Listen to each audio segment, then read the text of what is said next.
This is the Blooming Psyche Podcast. Grab a seat and join us as we navigate life our own way. Now let's begin blooming our psyche.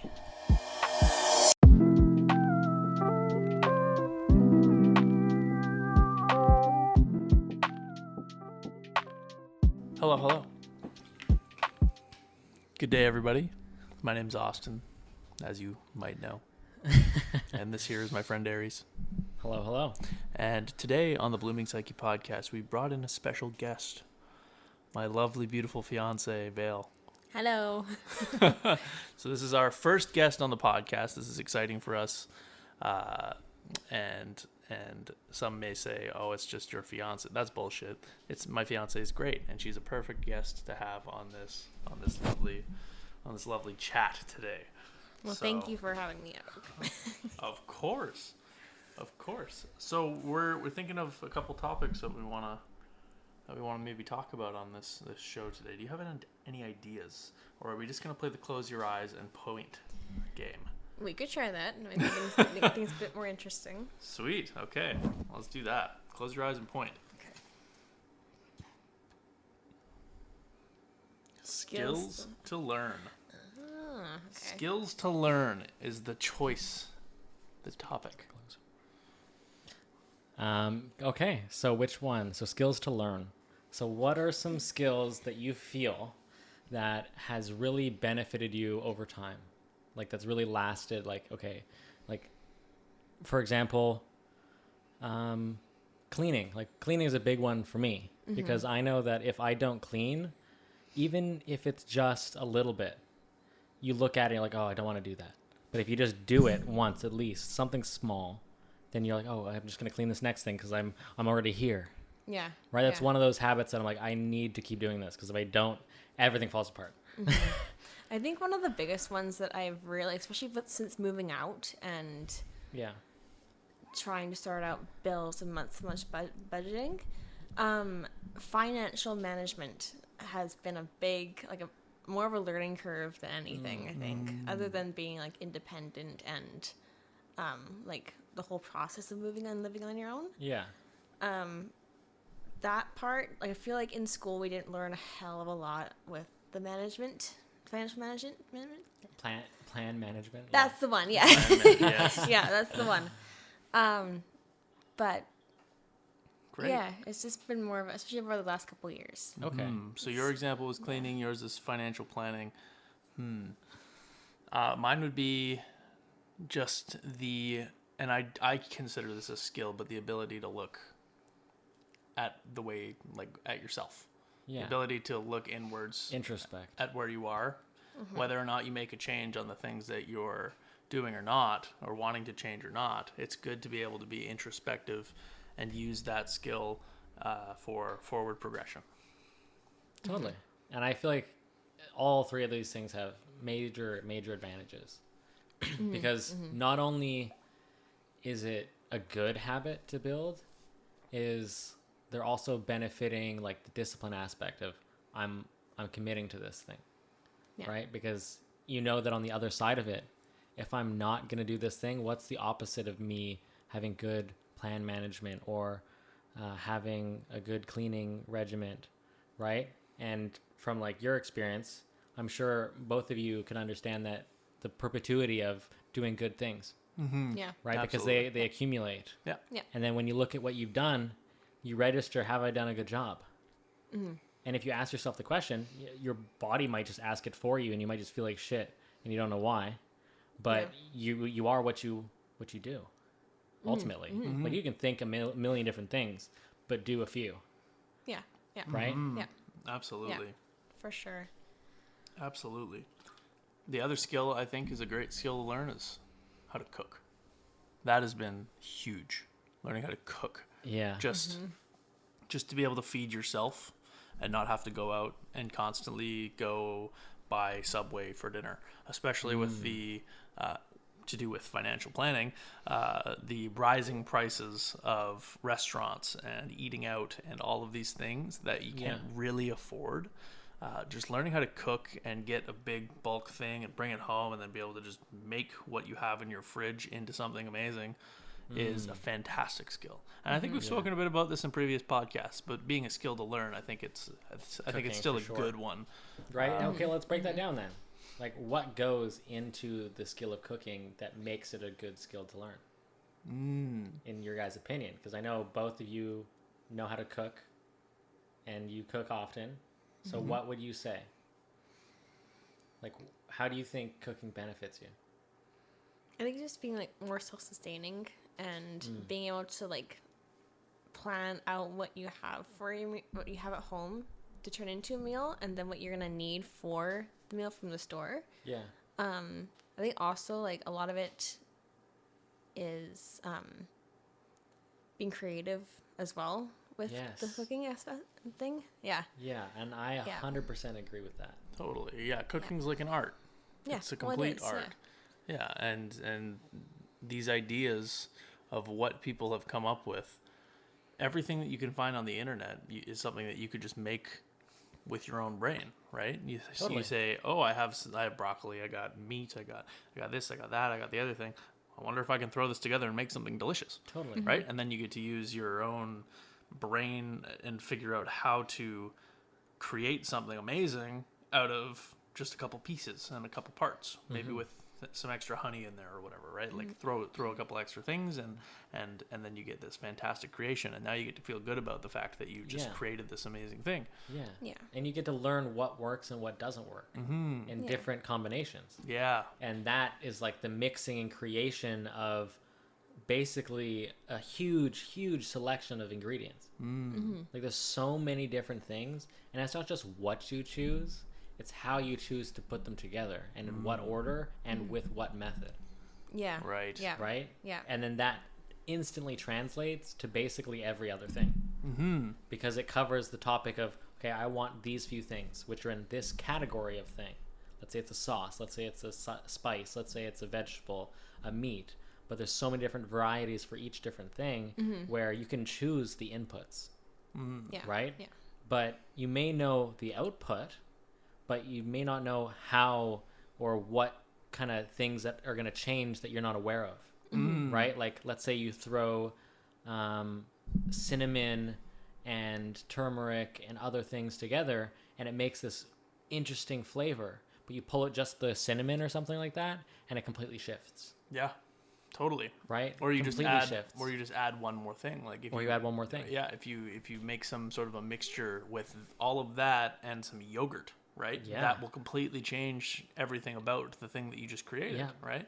And what is cooking, right? It's chemical reactions. Yeah. It's Right? You're science, changing bonds. too. It's exactly science. Yeah. It's science of things responding to heat Yeah. and things responding to each other. Yeah. Especially with baking too. Baking with like baking powder, baking soda, vinegar, that kind of stuff that helps what you're making rise and react. So how it should be like as an end result. If you take one out, then the whole recipe just falls apart. Yeah, it doesn't have the right amount of things. It's like when I think of phenomena, right? It's like, what is a phenomena, right? It's something that you don't know how this thing is happening. It's beyond your prediction. Yeah. It's like, what is this anomalous thing that I'm seeing? I don't know what the fuck that is. That's phenomena, Yeah. right? But it's not like it's magic, although to you may seem like magic. But in reality, it's just a sequence of inputs that is generating an output that you don't know what those inputs are. Right? But you can find the inputs. You can figure out how it is. You can reverse engineer it. What are the middle steps? What are the reactions that are occurring that you're not privy to? Yeah. You're just seeing the output because it's happening so fast. Yeah. Yep. Yeah. Exactly. Yeah. It's pretty interesting. What's another skill? What's another great skill? Well, creativity is a good part of that kind of experience, right? Because you're experimenting. Yeah, but and with creativity kind of being a turning point there, creativity goes into everything. Totally. The house that you're in right now, the audio that we are going to be hearing, watching this back to ourselves, right? And listening over all of this was all creativity that was brought and put into action and created by the thought and the creative mind of somebody. Yeah. Right? How incredible is that? The house that you're living in is a creative thought. Yeah. that was able to be turned into something. All of this started as an idea in someone's head at some point in time. Mm-hmm. Isn't that the craziest That's thing? something to think about. It is the, Jeez. crazy, the nose ring that you have in your face is somebody's thought. That's just an idea. It's a creative piece that they wanted to. I wonder if I know we can put jewelry in ears, but what about in their nose? People start to get Yeah. Right? creative. They Exactly. see paths open up once they see one thing. They're like, oh, since I've taken this step, now I can see this new variety of options. If you throw a stone into a Yeah. pond, there will always be a ripple. 100%. Right? And everything has its own consequences. Yeah. Right? There's always trial and error Totally. Right? to learn Because from. you got to figure out what things are and how they are. Yeah. Yeah. Right? And the only way to do that is by repetition, by attempting. Exactly. So let's talk creativity for a bit. I think creativity is a great point that we can just go off for Sure. a couple minutes here. How about you talk about some of your creative ventures of the past, like your resin and how that, because again, that's a chemical reaction right there. Totally. Is the way that you. Absolutely it is, Yeah. So what's that process look like, and what kind of things do you need to use to create your pieces that you've been making? So what you need is like a hardener, and you also need the resin. So I think it's like half of each into a small container or a bit larger container, depending on what you're making. But you have to stir each of them separately first for, I think it was a minimum of 2 or 3 minutes that I was using. But if it's anything below that, then it goes all soft in the mold, like once it sets. Yeah. So that was interesting. That was an interesting learning curve there. But as far as what you can put in it, like the color combinations you can do is endless. You can put anything in it, pretty much. Like I've used feathers. I've used like pressed flowers. I think we've had a moth. A moth. A moth. flew Yeah, that's into what it was. Yeah. I was gonna say a mosquito, but yeah, a moth Yeah. became part of the art. That reminds me of like the bug Yeah, zoo. that was cool. Yeah. Yeah, Yeah. exactly. Those little pendants where you have a little bug or something. in it. Yeah, exactly. And now it's gonna be forever solidified in this piece of art. Yeah. Beside this little That's flower the cool thing. part That's about this it. little moth. Oh, that's super cool. Yeah. Dang. Yeah, it's like a photograph, but it's a physical 3D object that you can put anything into it and it stays like that forever. Yeah, it It's just super solidified in time. Yeah. Yeah. Like a mummy. Yeah. exactly. Pretty well, yeah. Well, like think about it. And sorry, I'm a little bit away from the mic. Think about it. There's people that find mosquitoes from the Jurassic era in sap and amber. Yeah, Yeah. that's the one. In amber. How incredible is that? That it's still perfectly preserved inside of amber. Like, does that mean that a fucking dinosaur could have fallen in a giant thing of amber and been engulfed by this and be in perfect condition somewhere down in the earth? Is that Maybe. possible? I don't know if there's big enough reserves of that. Maybe not. But now I'm just imagining huge mosquitoes suckling on a massive dinosaur, and that shit the size of your head. Yeah, Oy. that's just terrifying. I don't think they were that big. I'm sure there were other bugs. I'm sure there were that size, absolutely. But just incredible, just incredible. And with those things you were talking about there a second ago, the bugs that go into the Amber? is that resin that they're using Sap? I Like- would imagine so. Like For the pendant. for the pendant things? I would think Probably. so. It- That's a great idea. That's a great We idea. should start killing bugs and like putting them into. Oh my gosh. Just like collecting a rare species of beetle. Yeah, exactly. Yeah. Find a stink bug. Stink bug. Why does this pendant smell terrible? Can you imagine you can smell it through the resin? That would be Oh. wild. Hilarious. You're always reminded of it. Yeah, Nice exactly. for flowers though. It'd be nice for like plants and flowers and stuff for Yeah. that smell to still be there. I don't know if it would, but I don't know No, if I you don't could think put so, something but- in the resin that could do that. I don't know if it would allow it. Just Like the a way it liquid or a hardens powder so or something? much. Oh, okay, maybe. I don't know if it would allow it for it to still be there, but Right. it'd be cool. It'd be neat if it did work. Yeah. Absolutely. That's trippy. I wonder if you can make. You know what? You could probably get some lavender and then put like lavender essential oil into the resin and see how Yeah, that that's works. what I was thinking. Yeah. Ooh, Write some kind of liquid in there that's interesting. that it can kind of diffuse. I wonder if that would work. I wonder. I wonder. that would- I wonder. Okay, so what if we were to like kind of line it when it's still in the process of just finishing up its hardening? So after like a couple days of it hardening, right? If you were to take that and just kind of open up the crease of the silicone mold and just kind of put a little tiny bit so that it hardens to the outside. Oh, like the of the center is resin. cured, Yeah, but yeah. it's kind of permeated the surface. Yeah, exactly. So it's After, just a like, little partially. bit hard, and then you put that in there, let it harden over completely over a couple more days, and then maybe you'd have a nice smelling thing. See, and this we're basically cooking with resin right now. Yeah, Yeah. exactly. Cooking with resin.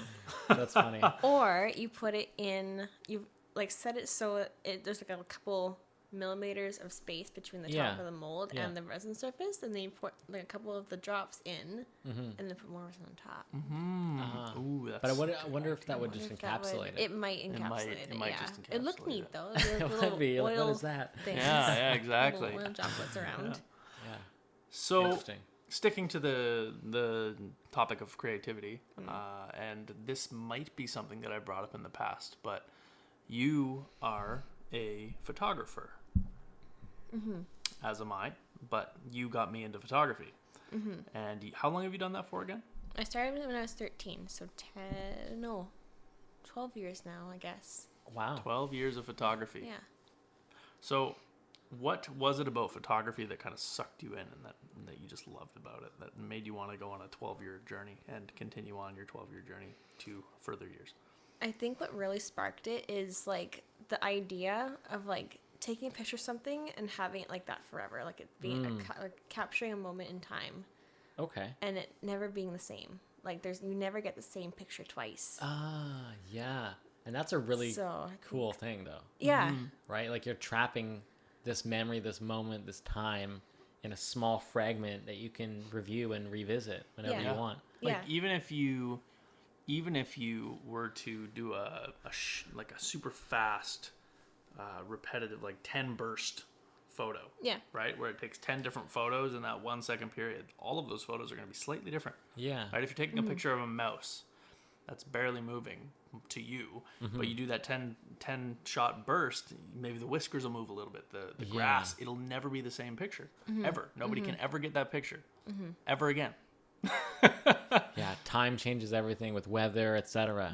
Yeah. So many different things taking effect. Exactly. Another part of it was like I had this, I guess, ability almost to be able to see something from a different angle with just looking at it straight on. Like this Yeah. plant over here, Yeah. I can see how it would be if it was a bit lower, if I was turned to the other side of it, or Yeah. whatnot. But I think that was another part that Yeah. really kind of helped me start doing photography too, is just seeing different angles of it. That is wild. Because I think of that in this kind of similar way. Okay. Where I would put it as almost like a proprioception. Like, think about you feeling your body and like your arms in different positions. If I can do that when I'm not looking at it, I can still feel it. Oh. So you're almost doing that, but with visual imagery Yeah. in your head, right? Where you're feeling and seeing where it is, but you're just rotating it in a place that you can't technically see it, but I'm generating what I think it is Interesting. based on what I know and what I can see currently. If this was flipped around, what would it look like? So it's almost like an empathy. Like I'm connecting to this object as if it's me, picturing it in my head and then flipping it around. Okay. Okay. Yeah. Interesting. Yeah, I gotcha. Interesting. Interesting. Yeah. That's interesting.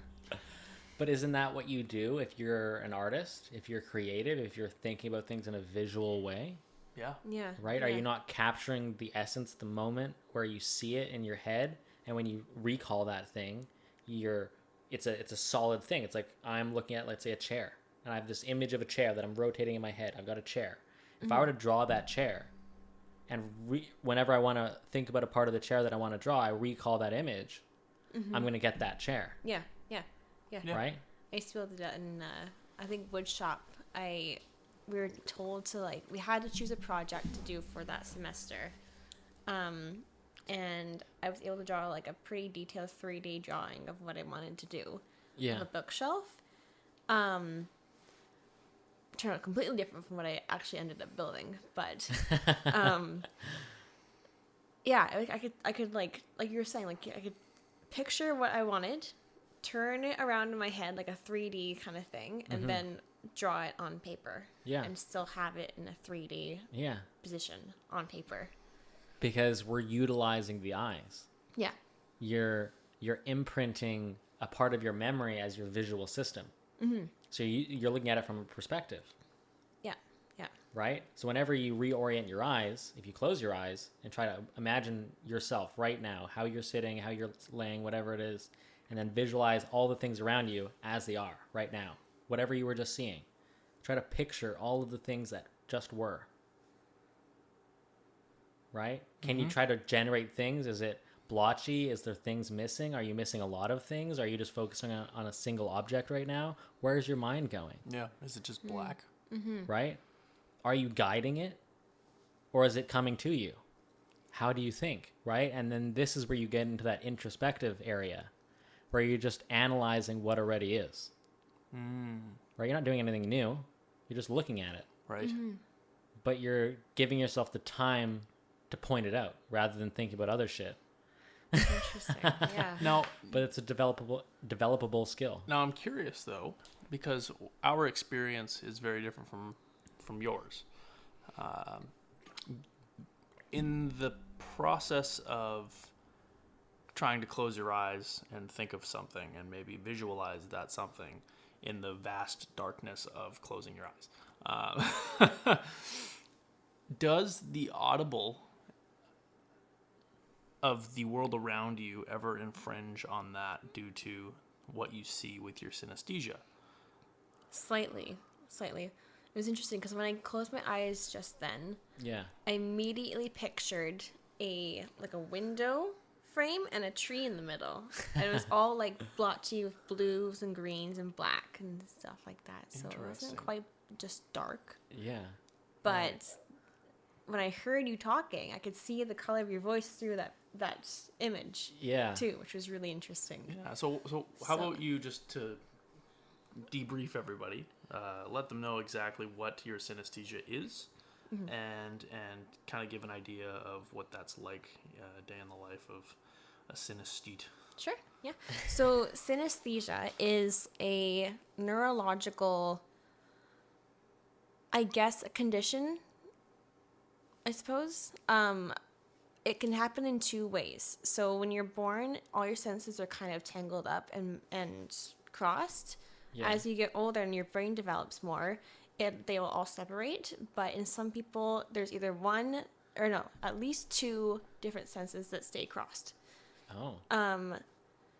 Now another part of that, like for, what did Brenny say? There was, my sister did a biology class in university, and she found that, she thinks a theory about how I got mine Okay. was that I had a near-death experience at birth. So with that, was it DMT? Yeah. So go say what happened. So during birth, I became stuck, I think, for about 45 minutes to an hour. So I was oxygen deprived. And the DMT probably just like took over completely because I was almost, they almost lost my mom and I at that point. And then after, when I think they gave me oxygen after that, that is when the senses all went haywire and kind of stayed. There's two in particular really stuck that were crossed after that. So since then, I was able to see, like every sound has a color. Yeah. So I can visually see the colors without like saying that curtain is red. Like Yeah. they'll be around my visual field on the outside usually. But when I was little, I could only see like maybe like a couple inch circle in my vision without seeing the colors around. Oh, so it's like a spotlight of color, and the rest was what? No, like the rest of it was like all the colors I was seeing, but I could only see that much. Oh, so it's the past inverse. the So, image. yeah. So think about like you get to see this much, just like kind of wrapping your fingers around and touching your thumb. Yeah. So That like much, a and the rest is couple all inch colors. circle. Yeah. Yeah. And the rest is just color. Yeah, the rest of it was just color, and it's not Wow. it's not like that now. Like it's like that much now because I looked past it so much for so long. So there's nothing on your side vision? There is, well, not that I All can the see outskirts. past. It's just like colors on the outside. Whoa.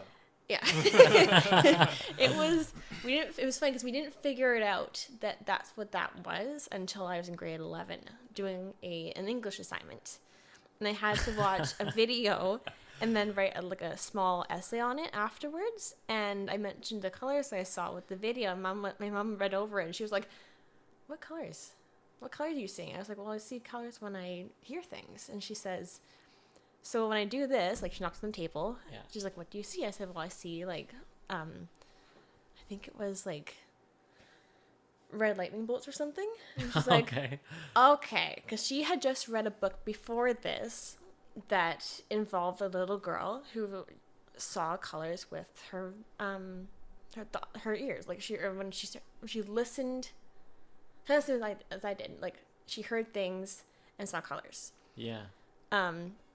So we did a couple like online like quizzes and tests through these different universities and organizations that specialized in it. Yeah. And they all came back like 98, 99%. Whoa. And we're like, well, this is what that is. And we're like, okay, this makes a whole lot of Wow. sense. So I have a few questions now. Okay. So for the sound, Mm-hmm. right? Obviously, sound has texture, Yes. right? Like something bumpy or scratchy or whatever. Yeah. Does that change the shape in which the color orients based on what you're seeing? So we can give a quick, Yeah. brief example here. Okay. So visualize my voice when I go. It's more round. Like it Okay. has different shapes like that way. Yeah. Okay, and now I'll go. That's fuzzy. Yeah, and that makes sense, right? Yeah. Because if something is resonant in a way where it's smooth, Mm-hmm. then those wave patterns are going to be in like sinusoidal waves where it's calm and it's gentle and they're very round. Yeah. But the moment you have something disruptive, the amplitudes are generating multiple ripples in different directions in different ways that you have this distortion field Yeah. of different sounds Yeah. Yeah. versus something that's one note carrying forward, propagating. And that affects the way that you see it, which is crazy, Yeah. right? But yeah. do you think that has benefited you in the things that you've been doing, like giving you a slight advantage maybe that maybe you wouldn't even think is an advantage, but if someone wouldn't be able to see that, would there maybe be something that they wouldn't be able to do? So one thing that I can think of right off the bat is like when I did piano for however long, I think 15 years or so, that really helped because if I played the wrong note, the color would look wrong. Like it would be a different color. It's like a So video it game. was- yeah, pretty Yeah. well, yeah. Almost cheating at that point. That's amazing. Yeah. But like when I did recitals, I did not look at the page. I didn't look at my hands. I looked all around anywhere but what I was doing. Yeah, in your visual Because field. it was just like dancing colors all like everywhere. Whoa. It was Your colors are choreographed to the song, yeah, right? So you're Yeah. looking to make sure the choreography of their movements are proper. yeah, Yeah. It's very cool. yeah. It So was, it's still in pattern. yeah. Absolutely. So, like, what about disadvantages in social situations? Would you be walking into a carnival, for example, and hear hundreds of people talking and be like, "Okay, no," or was it never really an issue for you? So that was interesting. So I was homeschooled for most of my schooling.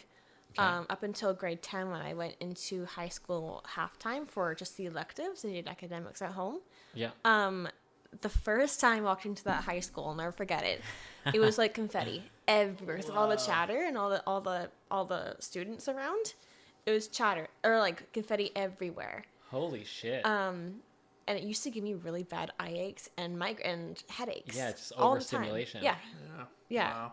Yeah, and then when I got into like wood shop and metal shop, same thing. Like it would give me really bad headaches, or I'd have to step out of the class for a few minutes.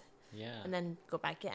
Or wear like some kind of decibel protection earbuds or something. I don't know. Yeah. Oh, actually, that wouldn't help because it's visual.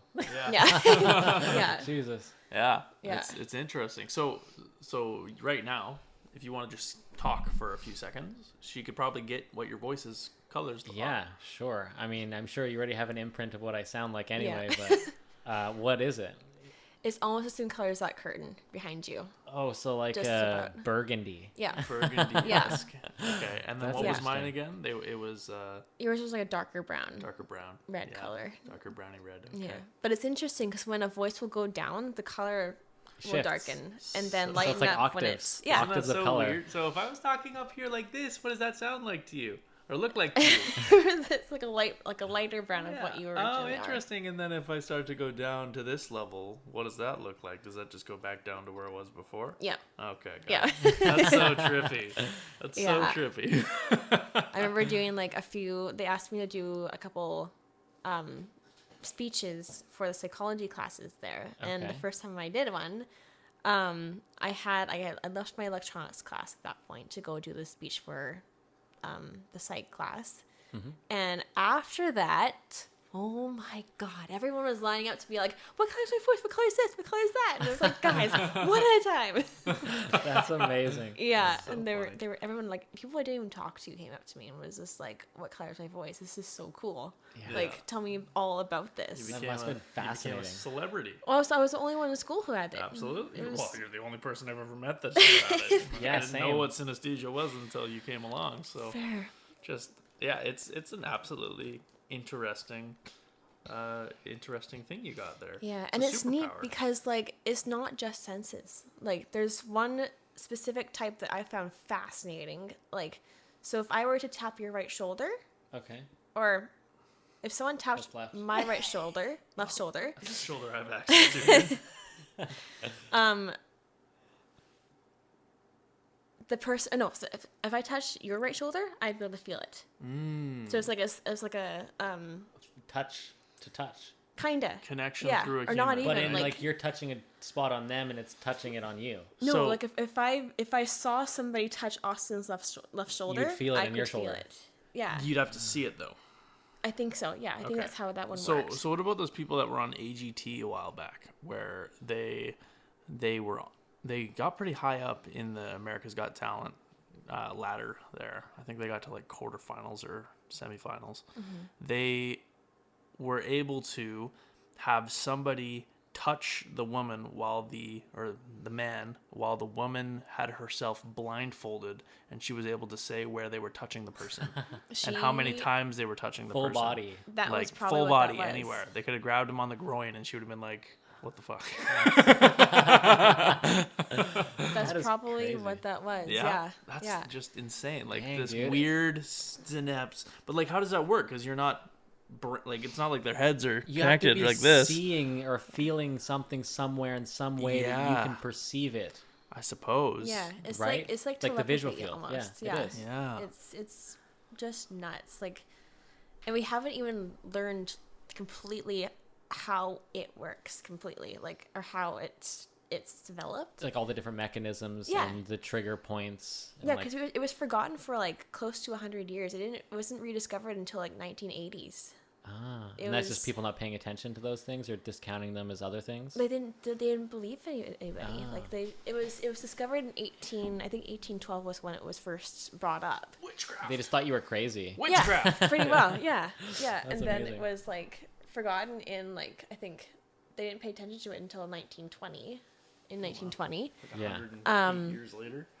Holy. something like that. And then Wow. again in 1980s, 1982 I think is when it was like brought up again. Yeah. And it's Dang. still they think now I think they think that there's more people who have it than not. Because What? yeah. Just in ways that you just don't perceive as different. Like if someone never told you that you were different. Yeah. Right? Because like when I was growing up, it was nothing crazy, but like my ears were just plugged with wax because of like dry skin and stuff, and I just didn't know that. So like everything was hard to hear. I just accepted it that way. Yeah. And then it's Yeah. like, and then eventually people are like, you can't hear this? You can't hear this? Yeah. Oh no, I can't. okay, well then let's clean your ears. And then boom, cleaned my ears.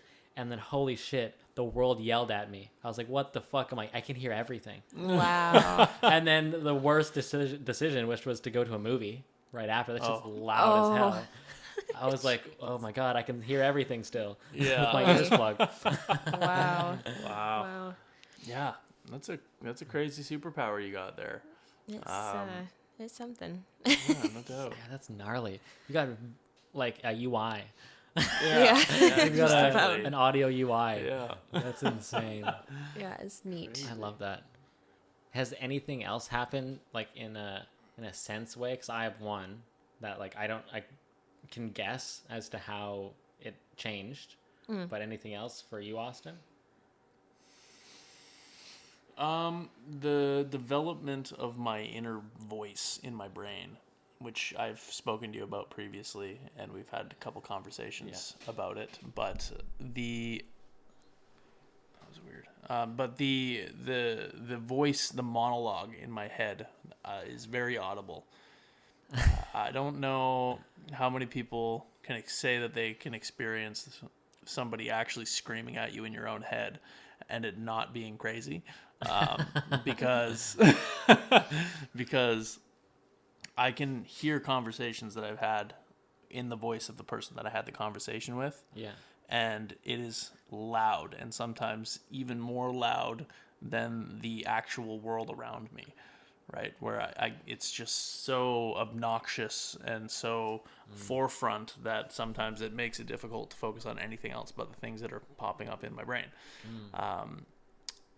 It's bizarre, but that means I can also think with audible sound, right? So I can use my brain and think and hear a conversation that we had earlier with your voice and the tonalities that you used and the very specific niche things that, like, just say you had a voice crack at some point in this conversation. You'd be able to remember. Be able to remember the voice crack and hear the voice crack happen in my brain. Which is fucking weird. And I don't know how I developed this. I don't know if that is a synesthete thing, but I'm going to guess it's not. So was it at a different point in time that this started to occur? Or has it been like a general It was thing? definitely something, I would say it really started after about 16 is when I started hearing these things a little more vividly. And then it ramped up. It's been just ramping up over the years. Do you see it visually, or is it just an audio thing? No, it's just an audio thing.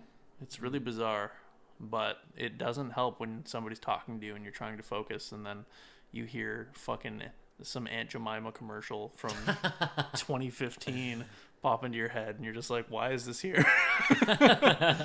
But that's where I try to make another connection. I'll get back to my sense thing, but it's, why is that there? That's a fucking awesome question. What relativity does this Aunt Jemima commercial have to what I was just thinking or listening to or experiencing? Right. Maybe I just wanted pancakes. I don't know. No, I think it's different. I think there's some weird line to read in between as to why that's there. Right? And I don't think it's super cryptic, but I think it has to do with maybe the last time you heard that thing, you were feeling a certain way that was similar or resonated in a different way. Like you would listen to music and have recall from the times you were listening to that song. Yeah, maybe I was eating pancakes and I was really happy. Like, I don't Sure, it's some Might be. correlation. Yeah. Right, but I, in my opinion, nothing happens for no reason. Yeah. Right, something is correlative as to why this has occurred. Yeah. Whether we know the phenomena or not. But the sense thing. So for my eyes, I wasn't able to see super far, like somewhat nearsighted, and like I couldn't read the chalkboard if I was sitting in like the back 2/3 of the classroom. Wow. So I just accepted it. Yeah. I was like, what the fuck does that say? I'm like squinting and looking. I kind of make out a little bit of it. I'm looking around like, no one else is doing this? Is it just me? I don't know. I can't see shit. I thought just like the hardcore people sat in the back of the classroom because they couldn't see anything. That's hilarious. Wow. Yeah, so that was wild. And then over time, I eventually got glasses. Maybe I was like 15 or 16 or something. Right? And I looked at a power line. I'm like, holy shit, I can see the bird. I can see the fucking bird, and it's on the power line. I can see all of it. Wow. This just blew my mind. I've never been able to do this before. Yeah. And then after that, I had worn the glasses for, I don't know, like 2-3 years, kind of most of the time. And one day I just like lost it and stopped wearing them. But I guess my brain still knew and remembered what that looked like and how it looked like that. And the different, I guess, concentration that maybe my eyes had to adapt to generate that vision. Right. And over time, I never got the glasses again, but my eyes corrected to what I saw. Wow. And that blew my mind. Yeah. Yeah, that's just absolutely crazy. And And now I you just never have- wore the glasses after I lost them. So now, would you say, are you at 20/20 vision? Have you done a vision test?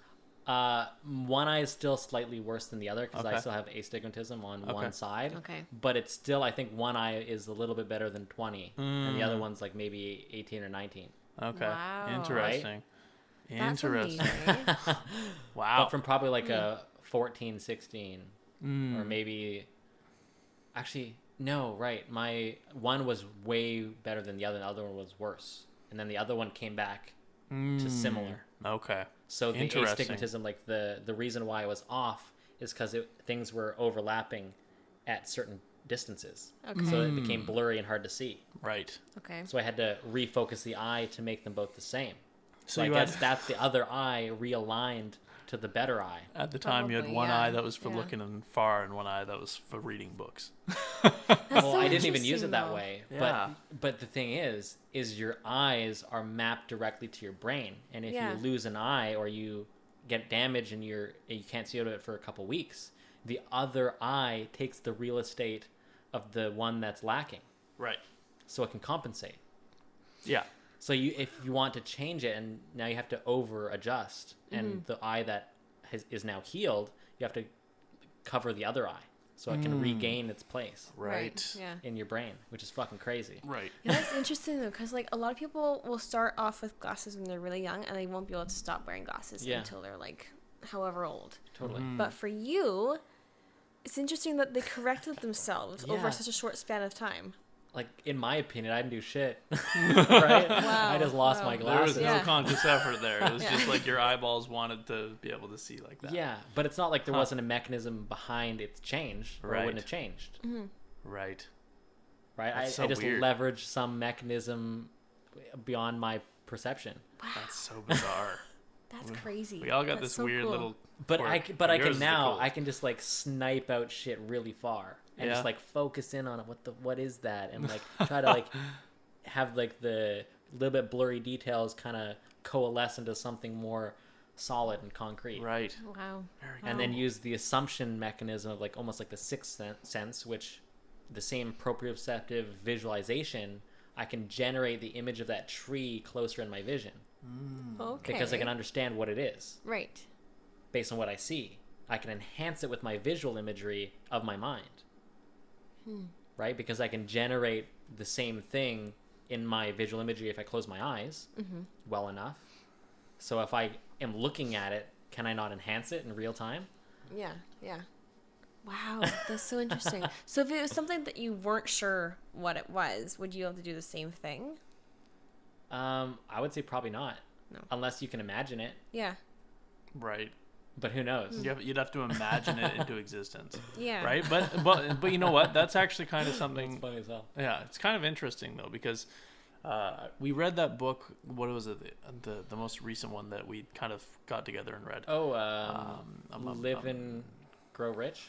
Think and Grow Rich. Think and Grow Rich. Yeah. So the Think and Grow Rich is extremely important to the whole process, right? And they were talking about at one point how this. I think it was the guy who wrote the book actually, Napoleon Hill.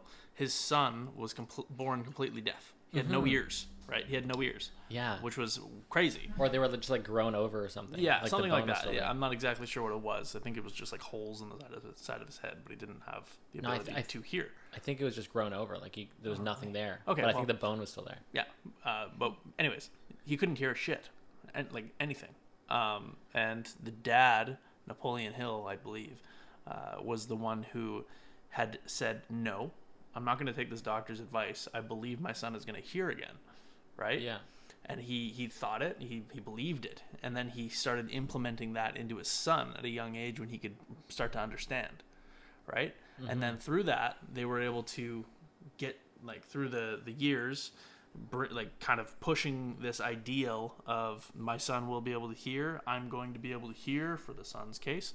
I believe I'm going to hear. Blah blah blah blah blah. Yeah. The universe kind of made it happen, right? Yeah. And gave him the technology that he needed to be able to hear. And now he became a very important role to play in the nowadays hearing aids that we have, right? Which is just crazy. It's crazy. So the thought and the ability to think that you have the ability to fix or do something is integral.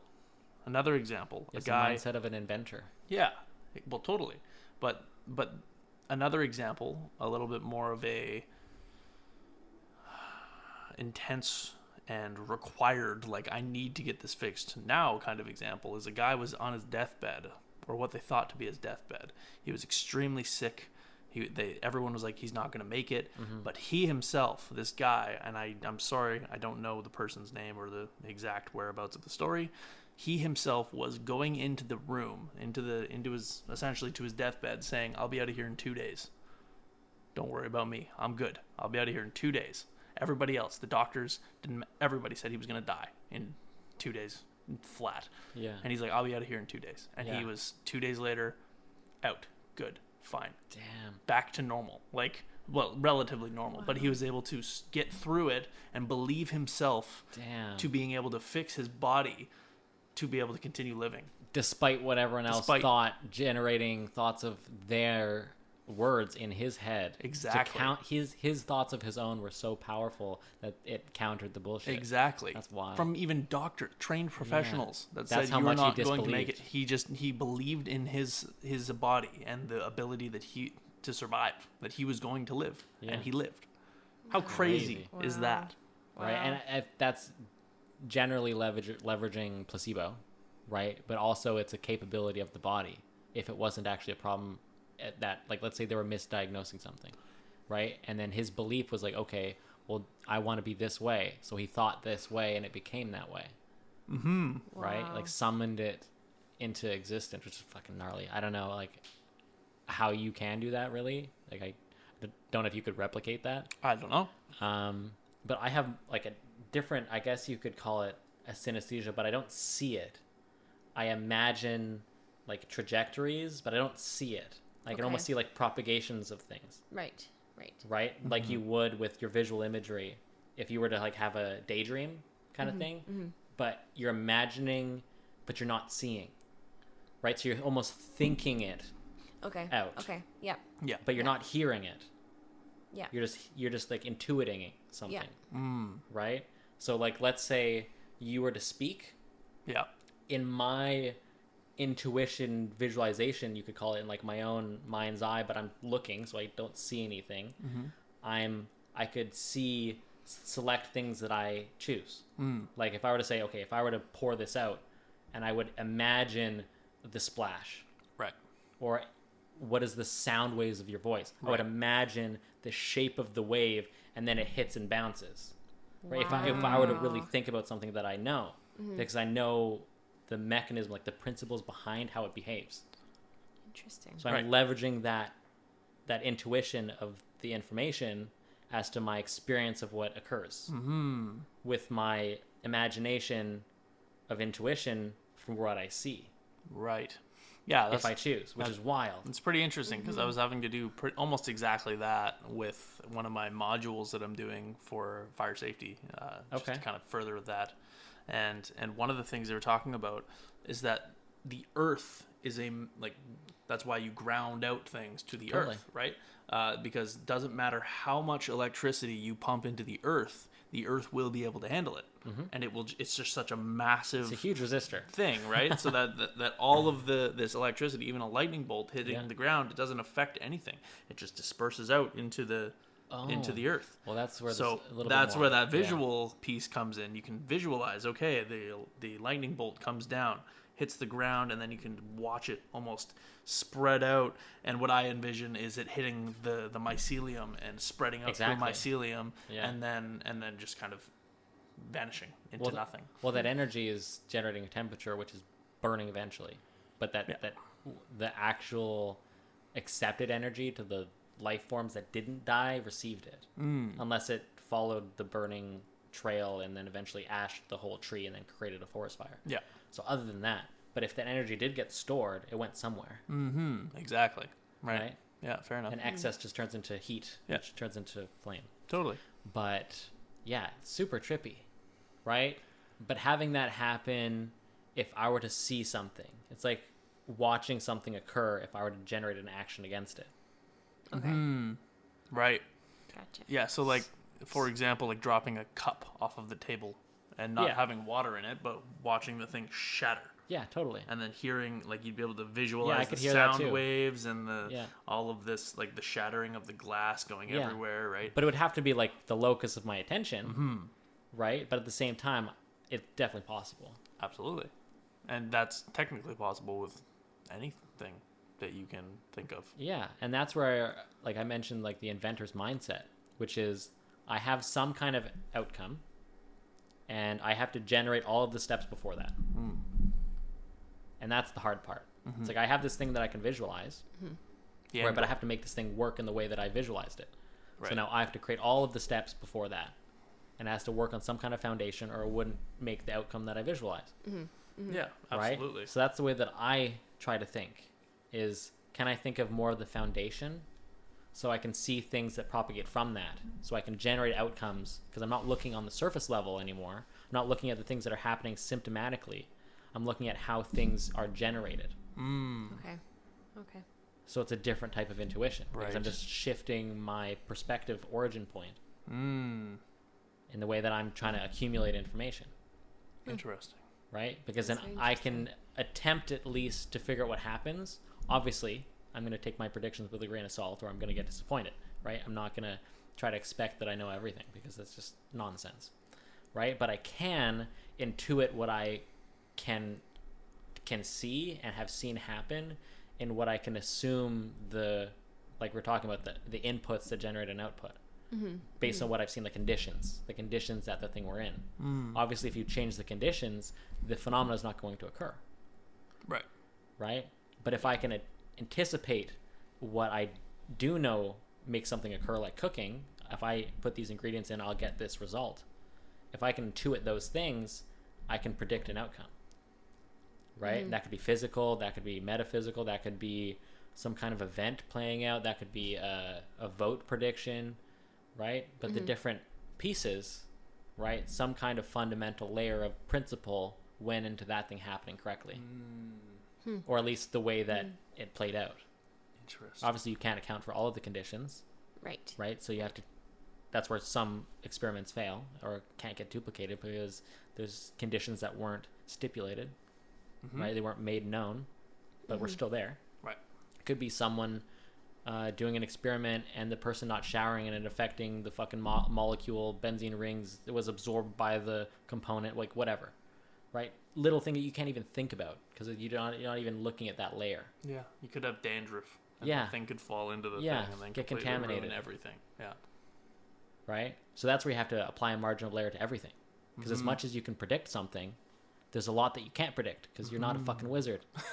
Right? Well, that's no one. This is why wealthy people surround themselves with people that know things that they don't. Totally. Right? Because they don't need to know those things. That was Ford. What's his name? Ford, the guy who invented the Ford automotives business. He was in a court case, and they were trying to use this test to find out his competency, essentially. Okay. And he came back to these ridiculous questions that really didn't have, they were super basic, but you don't really need to know them. And his response was the most competent thing that he could have given. And this was, when my focus is this thing, why would I ever need to shift my focus to these things to be seen as competent, when my entire focus is going into this thing? Effectively, is what he was trying to say. I said it wrong.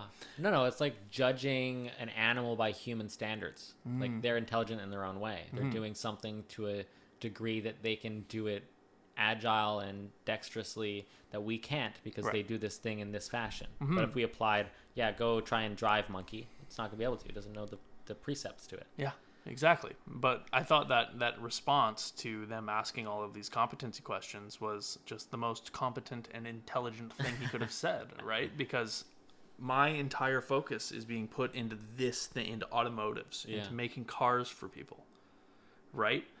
So why in hell do I need to learn all of these different things and know all these different things when I can just hire people to do that? Yeah, you don't need to spread yourself that thin. Exactly. You've got a different purpose, different job. Exactly. And the thing is that the human mind, it can only handle so much bandwidth. Totally. Right? If you go and you try to learn how to be a scientist, and you also learn how to try to learn how to be a mathematician, and you also try to learn how to be a fucking professional wrestler, and you also try to learn how to do this, and you also try to learn how to do that, and to do everything, well, then you're never going to be just good at one thing. You're never going to be really, really good at it. Right? So people can start calling you. If you try to go and learn how to do all of these things, some people may see you as competent. They might be like, oh yeah, you're a competent person. You understand knowledge in this area, and that area, but you're not great at anything. Right? Yeah. That's the difference. If Ford didn't want to just be great in the automotive business, Ford wouldn't be what it is. Right? That's just simply the truth.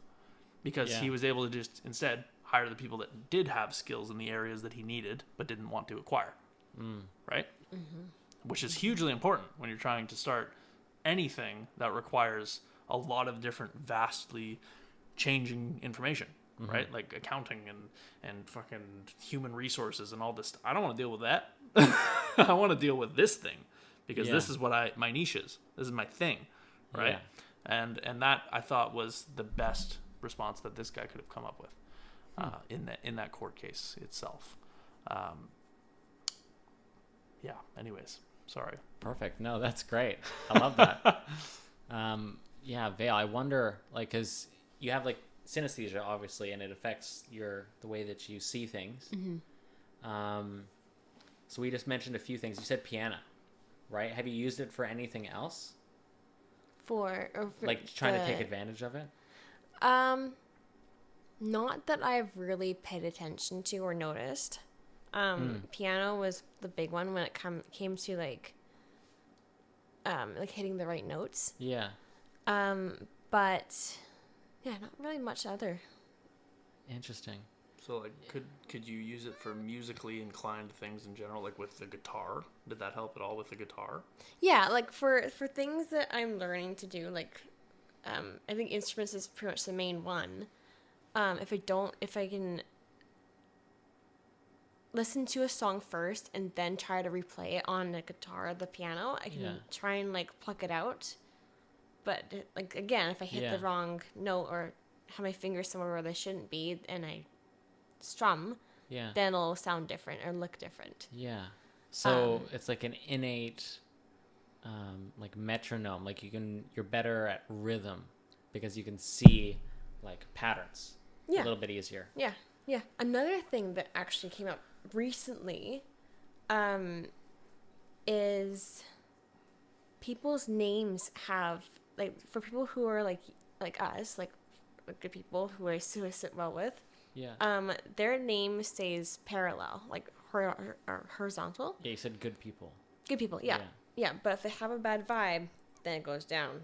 If it gets better, if they're really good people, then they go up. That's a trippy intuition. It comes in handy though. God, that's fucking crazy.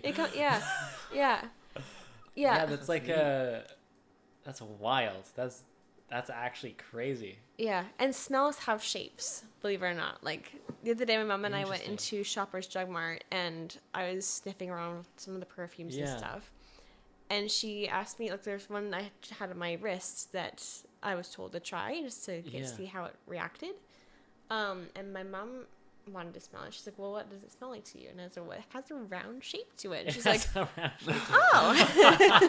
And I was like, funny. I can't think of another way to describe it. Like, it was just... Interesting. Yeah. It's round. I feel like I've done that before as well. Right? Where you intuit a shape based on a thing that doesn't have a shape. It's like amorphous, but it has form in the way that you feel it. Yeah. Yep.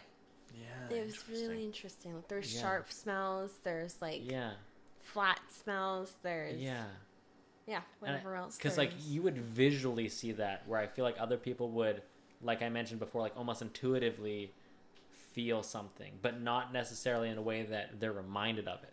Yeah. It's just happening as like a subsequent effect of them experiencing it. Yeah. Where it's kind of the same way, but you have a second recognition of it. Yeah. Because you're also visually seeing it. Yeah. Yeah. That's so wild. So it's like almost like imprinting it in your head twofold, but in like almost, I don't even know, it's categorized the same way. Mm-hmm. Like if it's in the same spot as like the rest of your senses that are singular. Like I wonder if your brain has different real estate for it. It very well could. But it would be it could. That's crazy. Right? Be a fusing like of synapses through an extremely incredible experience while in such an elastic state. So I don't know if it creates a new area, but the synapses, it might make more space through the fusing of synapses. Yeah. Well, if it was such an early thing, would it not be the first thing that was there and then the rest, it grew from it? Because it was a constant experience? Because I imagine your brain, as it was developing, that's why your field of vision might have shifted for the color. Because it's made different associations in a more elaborate way. Yeah, probably. Interesting. Huh. I don't know. It's just a thought, right? But that's really interesting, sounds though. trippy. Right? Having said that, like for the one with the telepathy, Yeah. how would that work? Like physical telepathy. I don't know, dude. I feel like there's so many things at play that we can't account for in our visual, like all of our sense systems, right? Like your smell, your touch, your taste, like all of it. Like the rest of it, that's what we're limited to our perception. Yeah. Rather than we can't feel fields, frequency, waves. We can feel heat. It's part of our touch, but some things don't register on touch. Some things don't register on smell or vision or our ears, right? Some things just don't register. So what of these phenomena, those things are a component of it that we just can't see why it made that change. Right. We have no idea what happens in the quantum. No. Right? And so much possibility. It's infinite possibility. The probability is of anything happening is infinite. Right? So this could all be just be that response from some, the dimethyltryptamine trip causing you, and that could actually be exactly what you're seeing is this fractals from your DMT trip. That could be all the color because that's something that I have heard is that dimethyltryptamine. You don't remember most of it because it's kind of like a dream, but it's always bringing you somewhere crazy and beautiful and colorful and gnarly and seeing all of this crazy shit, right? Yeah. We never know what could happen in the world, right? We never know what kind of connections can be made through the smallest little interaction in some sort of cellular makeup that creates whatever, right? That's like, hence why we have giants, people with gigantism, like Andre the Giant. Hence why we have little people and Murphy's Law and dwarves and stuff like that, right? Like, it's just infinite probability, infinite possibility. Absolutely incredible. Yeah, it's pretty wild. Well, thank you, Vaile, for coming. Yes, thank you so for much. having me. This was fun. Yeah, it was a great time. Yeah. We should definitely do it again. Yes. And thank you, everyone, for staying tuned. If you've made it this far, have a fucking awesome day. Yes, please do. And come check out the Discord and talk to us. All right? We'll post it in the